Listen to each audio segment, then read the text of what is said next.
What's up, guys? It is Corey from Super Kami Guru 9000, and welcome to my review of Naruto Shippuden, episode 324. I gotta give the animation team some props this week, and I gotta give the entire Naruto team a thumbs up as a whole, because I never expected them to actually follow up too much on the entire Utakata arc, the Six-Tailed Jinchuriki arc, and they totally gave me a lot of great stuff in this episode, and they completely capped off the end of that saga, giving it a lot of relevance and making it seem all the more important, and I gotta applaud them for that. And the action this week was pretty friggin' awesome. I don't think Naruto fans can deny that. So right out the bat, this episode for me was really, really fun. I only have one negative to say, and that's there was some slow parts in the middle.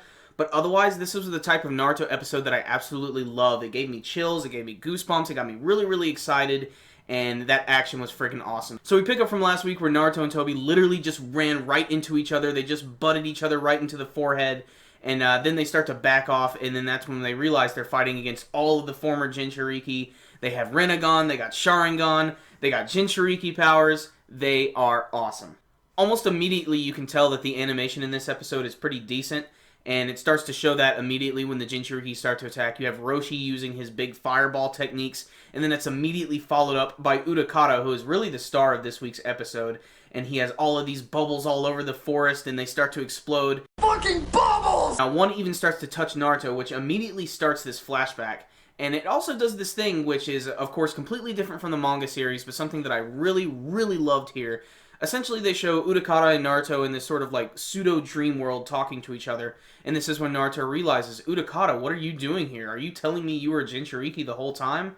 And that's when Utakata goes into the full backstory of what fully happened to him. And if you did watch the Six-Tail arc, it ended kind of abruptly with Pain just suddenly showing up and attacking Utakata, and he just gets captured. That's it. You never actually get to see the battle. In this episode, they actually get to show you this battle, and it's animated really well, and it's clearly the highlight of this week's episode. Just a ton of really cool stuff. I love the fact that Utakata immediately goes into like his pseudo Jinchuriki form, where he has like the red like chakra all over his body. All the different pains and their abilities are used. It's really awesome. You have the one summoning jutsu one, which summons the giant chameleon. You have this one that tries to go toe-to-toe with him. It's really awesome. There's even the guy who absorbs all the chakra and everything, and it's just him fighting against all of them, and it looks like it's going to be an easy battle, and there's something they added I think that's really cool about his abilities. He gets captured by the chameleon. Its like tongue wraps around him, and it looks like they captured him at first, but then all of a sudden he turns completely blue. Like all the red chakra turns blue, and he starts to like go down and just like cut through all the pain bodies. It's really, really awesome.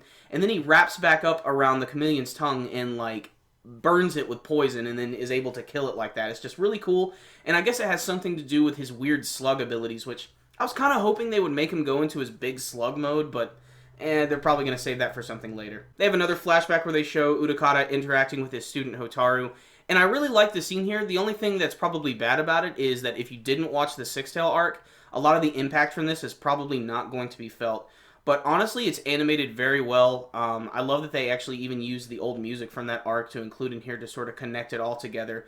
And I really enjoyed the scene overall. I'm glad they finally made the Utakata scene make sense, how they made it fit in with the story. I really appreciate that, and I think fans of the manga series should actually like this. I don't know why they wouldn't, because this type of stuff has never been touched upon in the manga, and I really like that they were able to build upon it, and it kind of makes me wish they'd have done it with a few more of the other Jinchuriki members, because this could have been a great excuse to do more of these really great episodes like this, but still, and we immediately get back into some awesome canon material. They go right back to the battle.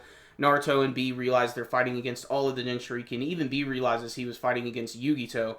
And, you know, we get to see more of their abilities, like, there's the Seven Tails girl.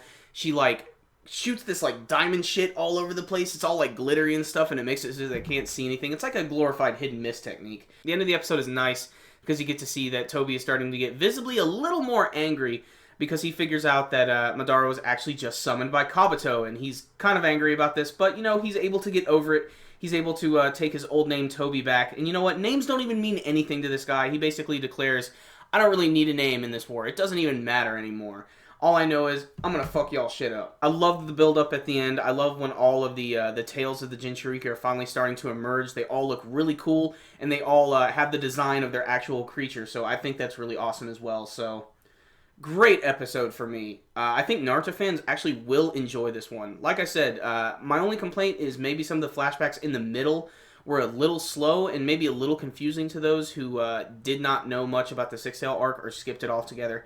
But I'm glad they actually brought this back into the forefront, and considering that a lot of this episode was actually filler, it was handled really, really well, and the animation was great. I'm glad that we're finally back to the canon material, and I can only hope they continue to make the animation as good as it was in this episode, because I approve. I really enjoyed it. So I'm going to give this episode a 9 out of 10. Nearly perfect for me. Just a few slow moments in it sort of brought it down a little bit. But I think Naruto fans and Utakata fans should definitely check this one out, especially if you like bubbles. So if you guys did check out this week's episode, I'd love to know what you guys thought about it. Did you love it? Did you hate it? I'd love to hear maybe about your favorite moments. You can let me know in your comments below. And you guys know the drill. Before you leave, make sure and give this video a thumbs up. It's one of the best ways to support our videos. Make sure and check out some of our other videos. We're releasing them all the time. And make sure and thumbs up and subscribe. I will see you next time, guys. Super Kami Guru 9000. Out. Oh, and I don't want to make a whole video about it, but did you guys hear that Yusuke and Gon are going to be in J Victory Stars? That's pretty awesome.